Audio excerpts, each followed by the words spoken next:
नमस्कार दोस्तों, मैं doctor Prashant Kumar Singh, consultant gastroenterologist, स्वागत करता हूं आपका इस वीडियो में कंप्लीट गैस्ट्रो केयर की टीम से।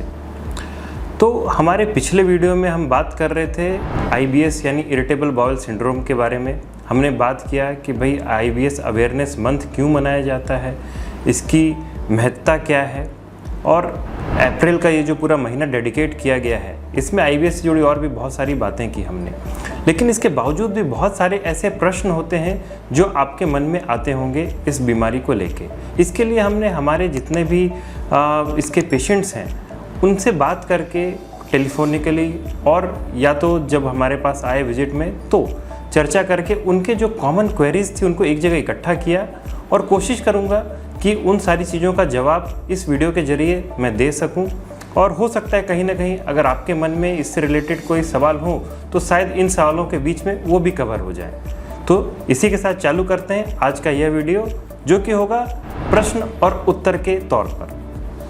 तो पहला सवाल, IBS क्या होता है और यह अन्य पेट की बीमारियों से कैसे अलग होता है। तो अब IBS यानी इरिटेबल बाउल सिंड्रोम बेसिकली ये आपके आंतों का एक फंक्शनल डिसऑर्डर है। कहने का मतलब कोई स्ट्रक्चरल प्रॉब्लम नहीं है, उधर कोई और बीमारी छुपी हुई नहीं है, लेकिन क्योंकि आपके आंतों का काम करने का तरीका, उसकी मोटिलिटी चेंज हो जाती है, इस वजह से ये प्रॉब्लम क्रिएट होती है। तो एक्चुअली में बोला जाए तो ये एक बीमारी नहीं है, ये एक डिसऑर्डर है। उसके काम करने के तरीके में फ़र्क आ गया है बस, और कुछ नहीं। बाकी बीमारियों में कोई ना कोई स्ट्रक्चरल प्रॉब्लम, कोई फंक्शनल प्रॉब्लम और कई तरह की चीज़ें जुड़ी हुई होती हैं जिसे हमें ठीक करना पड़ता है, जबकि IBS में ये बात नहीं होती। दूसरा सवाल, क्या IBS कोई गंभीर या जानलेवा बीमारी है? जी नहीं, ये कोई गंभीर या जानलेवा बीमारी नहीं है, लेकिन हाँ, ये परेशान जरूर करती है और कई बार ये आपकी मानसिक परेशानी का कारण हो सकती है। IBS होने का क्या कारण हो सकता है? तो पहले भी हमने पिछले वीडियो में डिस्कस किया था कि इसके अनेकों कारण हो सकते हैं। एंजाइटी बहुत कॉमन है, post infectious irritable bowel syndrome देखा जाता है। इसके अलावा गट डिसबायोसिस, जो नॉर्मल गट फ्लोरा है वो चेंज हो जाना, गट ब्रेन एक्सिस में अल्टरेशन हो जाना, थोड़ा केमिकल लोचा हो जाना, ये सब कारण हो सकते हैं। इसके अलावा मोटिलिटी चेंज हो जाना आपके इंटेस्टाइन का, ये भी एक कारण होता है। तो कई कारण हो सकते हैं IBS होने के, जो कि हमने पिछले वीडियो में डिटेल में डिस्कस किया है। क्या IBS का कोई इलाज है या यह ज़िंदगी भर रहेगा?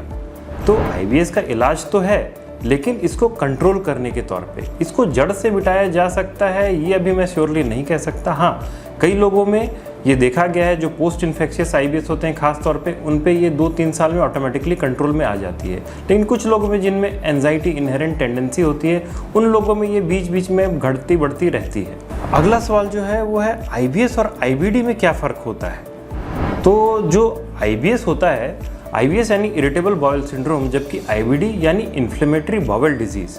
तो IBS एक फंक्शनल डिसऑर्डर है, जबकि IBD एक सीरियस और स्ट्रक्चरल डिसऑर्डर है। इसमें आंतों के अंदर छाले बन जाते हैं, और इसके 2 टाइप होते हैं, अल्सरेटिव कोलाइटिस और क्रोन्स डिजीज। दोनों का ट्रीटमेंट बहुत ही अलग है और उसके लिए जो चीज़ें की जाती हैं वो भी काफ़ी अलग हैं। तो ये बिल्कुल ही 2 अलग अलग तरह की बीमारी है। अब अगला सवाल आता है, IBS के मुख्य लक्षण क्या हैं। तो IBS के मुख्य लक्षण देखा जाए तो पेट दर्द सबसे कॉमन होता है। पेट में एक मरोड़ सा दर्द आता है, जो कि आपके मोशंस यानी आपके जो स्टूल हैबिट है उसके साथ में कहीं ना कहीं रिलेटेड होता है। या तो जब आप वॉशरूम जाते हैं मोशंस के लिए तो उस समय ये कम भी हो सकता है या बढ़ भी सकता है। दूसरा, मोशंस की कंसिस्टेंसी या उसकी फ्रीक्वेंसी में चेंज आ जाता है, यानी वो कम भी हो सकती है, ज़्यादा भी हो सकती है, यानी कॉन्स्टिपेशन भी हो सकता है, डायरिया भी हो सकता है, और साथ में थोड़ी ब्लोटिंग होती है, यानी पेट में फूला फूला लगना, डकारे ज़्यादा आना, ये सब भी देखा जाता है। अगला सवाल, कैसे पता चले कि ये IBS है या कोई और बड़ी बीमारी। तो इसके लिए कुछ रेड फ्लैग साइंस होते हैं जिनके बारे में ध्यान रखना चाहिए। जैसे IBS में कॉमनली अगर आप देखेंगे तो वेट लॉस कोई बहुत सिग्निफिकेंट नहीं होता। दूसरा, कभी भी मोशंस में आपके स्टूल में ब्लड नहीं देखा जाता। तीसरा, नॉक्टर्नल सिम्टम्स नहीं होते, यानी एक बार आप अगर सो जाते हैं तो सोने के बाद में यूजुअली मोशंस नहीं होते जब तक कि आप वापस से जग न जाएं। चौथी चीज़, पेट में बहुत सीवियर दर्द होना, बहुत ऐसा लगे कि बिल्कुल तड़प जाए आदमी, ऐसा दर्द आमतौर पे IBS में नहीं होता। IBS का दर्द इरिटेट करने वाला होता है, लेकिन बहुत सीवियर पेन नहीं होता।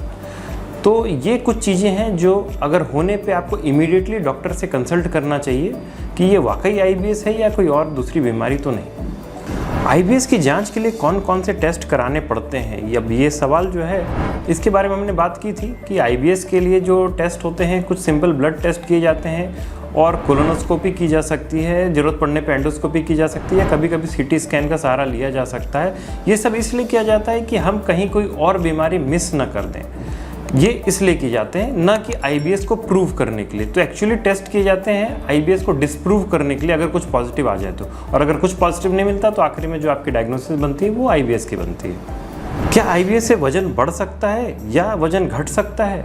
तो ये पॉसिबिलिटी होती है तब जब आप अपने खाने की हैबिट चेंज कर दें, यानी नहीं अगर आप आईबीएस के डर से खाना कम कर दें कि अगर खाऊंगा तो मोशन हो जाएंगे या डायरिया हो जाएगा, और आपने अपना खाना कम कर दिया तो वेट लॉस देखा जा सकता है।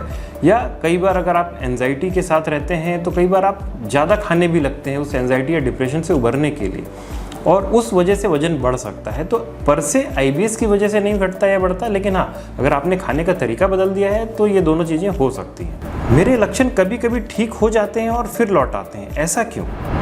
तो अगला सवाल बड़ा ही ज़रूरी है, क्योंकि क्या होता है कि जब हम ट्रीटमेंट देते हैं तो पेशेंट्स बहुत बार बिल्कुल नॉर्मल महसूस करने लगते हैं और फिर वो ट्रीटमेंट बंद कर देते हैं, और 1-2 महीने के बाद में वो वापस से आ जाते हैं ट्रीटमेंट, और उन्हें लगता है कि शायद ट्रीटमेंट का कोई फ़ायदा ही नहीं है। ऐसा नहीं है कि ट्रीटमेंट का फ़ायदा नहीं, प्रॉब्लम यह है कि बीमारी ऐसी है कि जब भी ट्रिगर्स मिलेंगे तो बीमारी आ जाएगी। जैसे अगर खाने का ट्रिगर हुआ या फिर एंजाइटी का ट्रिगर हुआ, कोई स्ट्रेस हुआ, कोई ट्रैवल हुआ, इस कंडीशन में आईबीएस ट्रिगर कर सकता है, और उस वजह से हो सकते हैं आपके सिम्टम्स वापस आ जाएं, और फिर दवाइयों के साथ वो वापस चले भी जाते हैं और ठीक भी हो जाते हैं। तो ये इसका यूजुअल कोर्स है, तो इसलिए लक्षण आ सकते हैं बीच बीच में। अब अगला सवाल है आईबीएस में कौन कौन से खाने से परहेज़ करना चाहिए? तो इन जनरल देखा जाए तो जो भी तली छनी चीज़ें होती है, ज़्यादा मसालेदार चीज़ें होती हैं, उन सब से परहेज़ करना ठीक होता है। हालांकि एक बहुत बड़ी लिस्ट हो सकती है जो हम बनाएं कि भाई आईबीएस में क्या क्या नहीं खाना चाहिए, उसमें कई तरह के डाइट प्लान भी शामिल होते हैं, उनके बारे में हम डिटेल में डिस्कस करेंगे। लेकिन मोटे तौर पे ध्यान रखें कि तली छनी चीज़ें, मसालेदार चीज़ें, ज़्यादा अल्कोहल कंजम्पशन, जो बेवरेजेस होते हैं जिसमें कि गैस होते हैं जैसे कोका कोला हो गया, तो एरेटेड बेवरेजेस, ये सब जहाँ तक हो सके अवॉइड करिए। क्या दूध और ग्लूटेन आईबीएस के लिए नुकसानदायक हैं? तो दूध से हो सकता है कि कभी कभी सिम्टम्स ट्रिगर करे, बट यूजुअली ऐसा नहीं होता कि दूध से ट्रिगर हो जाएंगे। सेम गोज़ फॉर व्हीट, कि भाई ज़रूरी नहीं कि आपको खा के प्रॉब्लम होगी। अगर आप ग्लूटेन सेंसिटिव हैं तो व्हीट से प्रॉब्लम हो सकती है, अगर आप लैक्टोज इंटॉलरेंट हैं तो भी आपको दूध से प्रॉब्लम हो सकती है। बट पर से आईबीएस में ऐसा होगा या नहीं होगा, ऐसा ज़रूरी नहीं है। क्या मैं चाय, कॉफ़ी और शराब पी सकता हूँ? तो कॉफ़ी और शराब, इन दोनों से ही आईबीएस के लक्षण बिगड़ सकते हैं, तो जहाँ तक हो सके इनसे दूरी बना के रखें। अब अगला सवाल आता है, क्या आईबीएस सिर्फ टेंशन लेने से बढ़ता है? नहीं, सिर्फ टेंशन लेने से नहीं बढ़ता है, लेकिन टेंशन लेने से बढ़ सकता है। और भी कई कारण हैं जैसा हमने बात किया, बट हाँ ब्रेन गट एक्सेस जो है ये हमने बात कर चुके हैं पहले भी, और टेंशन लेने से आईबीएस ट्रिगर कर सकता है। क्या एक्सरसाइज करने से आईबीएस में फ़ायदा होता है? डेफिनेटली फ़ायदा होता है। अगर आप अच्छा रूटीन मेंटेन करते हैं और रेगुलर एक्सरसाइज करते हैं तो आईबीएस में आपको ज़रूर फ़ायदा मिलेगा। इलाज और जीवन शैली के बारे में कुछ सवाल पूछे गए हैं इसमें कि आईबीएस का सबसे अच्छा इलाज क्या है। तो सबसे अच्छा इलाज तो ये है कि आप अपनी उन आदतों को सुधारें जहाँ पे प्रॉब्लम हो रही है, जैसे अपनी डाइट को सुधारें, डाइट में ऐसी चीज़ें ना लें जिनसे आईबीएस ट्रिगर कर रहा हो। जहाँ तक हो सके तनाव यानी एंजाइटी को कम रखने की कोशिश करें, प्रोबायोटिक्स लें, और डॉक्टर की सलाह जहाँ पे भी ज़रूरत पड़े इनसे कंट्रोल ना हो। नेक्स्ट क्वेश्चन है, क्या आईबीएस की कोई दवा हमेशा के लिए ठीक कर सकती है? तो पहले ही बताया कि आईबीएस ख़त्म होने वाली बीमारी नहीं है। हाँ, दवाइयों से इनको कंट्रोल कर सकते हैं, बट ट्रीटमेंट अभी तक पॉसिबल नहीं है। अब अगला सवाल, क्या प्रोबायोटिक्स आईबीएस में मदद करते हैं? हाँ, प्रोबायोटिक्स बिल्कुल मदद करते हैं। जैसे कई बार सप्लीमेंट्स भी आते हैं कई तरह के, इसके अलावा दही भी एक अच्छा प्रोबायोटिक होता है, तो ये सब लेना आईबीएस के लिए अच्छा माना जाता है। नेक्स्ट क्वेश्चन है, आयुर्वेदिक या होम्योपैथिक इलाज से फ़ायदा हो सकता है क्या? तो कई लोगों ने ऐसा बताया है कि कुछ चीज़ें लेते हैं, कई बार त्रिफला चूर्ण या ऐसे कुछ अजवाइन वगैरह वो ट्राई करते हैं, उससे कुछ समय तक उनको फ़ायदा कुछ लोगों को होता है, लेकिन हर किसी को हो ऐसा ज़रूरी नहीं है। और डॉक्यूमेंटेड एविडेंस अभी लैकिंग है इसके बारे में, जिसके लिए मैं इसको एग्जैक्टली बोल सकूँ कि फ़ायदा होता है या नहीं होता है। लाइफस्टाइल में कौन कौन से बदलाव आईबीएस में राहत दिलवा सकते हैं? तो संतुलित आहार हो गया, नियमित व्यायाम, एक नियमित जीवन शैली, सोने उठने का टाइम मेंटेन करना जिससे कि आपका कोई एंजाइटी या स्ट्रेस ट्रिगर ना हो। अगर इन सारी बातों का ध्यान रखेंगे तो आईबीएस को काफ़ी हद तक कंट्रोल में रखा जा सकता है। क्या आईबीएस से भविष्य में कोई बड़ी बीमारी जैसे कि कैंसर हो सकता है? हाँ, ये सवाल कई बार हमारे पास आया है और कई पेशेंट्स ने पूछा है। नहीं, आईबीएस से कभी भी ऐसा देखा गया है कि आईबीएस की वजह से कैंसर नहीं होता है, बल्कि कई बार तो ये होता है कि आईबीएस के पेशेंट्स खुद इतने ज़्यादा अवेयर होते हैं कि वो समय समय पे अपनी कई जांचें करवाते रहते हैं और कई बार अगर किसी और वजह से कोई और कैंसर होने वाला हो तो वो भी उनको अर्ली स्टेज में पता चल जाता है। तो एक्चुअली आईबीएस के पेशेंट जो होते हैं बाकी नॉर्मल जनता की तुलना में ज़्यादा जीवन जीते हैं। क्या आईबीएस अनुवांशिक होता है? कुछ हद तक रिलेशन होता है कि अगर फैमिली में किसी एक को आईबीएस हो तो हो सकता है कि डायरेक्ट अगर आप फर्स्ट डिग्री रिलेटिव हैं तो हो सकता है कि आपको भी ये पॉसिबिलिटी हो सकती है। क्या आईबीएस मानसिक स्वास्थ्य को प्रभावित करता है? बिल्कुल करता है। गट ब्रेन एक्सिस कई बार हम बात कर चुके हैं। अगर एंजाइटी होगी तो आईबीएस को ट्रिगर करेगा और आईबीएस ट्रिगर होगा तो वो एंजाइटी को ट्रिगर कर सकता है। तो दोनों तरीके से बातें सही हैं। तो आईबीएस से मानसिक स्वास्थ्य को प्रभाव तो पड़ता है। मुझे हर समय पेट फूला हुआ लगता है, ऐसा क्यों है? तो आईबीएस जो है उसका एक one of the main symptom होता है ब्लोटिंग, यानी पेट में फूला हुआ लगना, गैस ज़्यादा होना। तो ये कई तरह के बैक्टीरिया का जो चेंजेस होता है गट के अंदर उसकी वजह से, या कई बार आप कुछ फूड को प्रॉपरली डाइजेस्ट नहीं कर पाते हैं उसकी वजह से ऐसे ब्लोटिंग होती है और काफ़ी कॉमनली देखी जाती है आईबीएस पेशेंट्स में। क्या आईबीएस से मुंह से बदबू आ सकती है?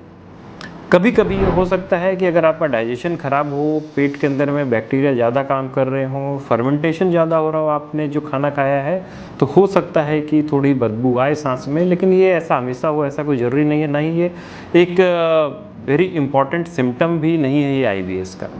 तो दोस्तों, ये हमने पहले 25 क्वेश्चन के ऊपर बात किया।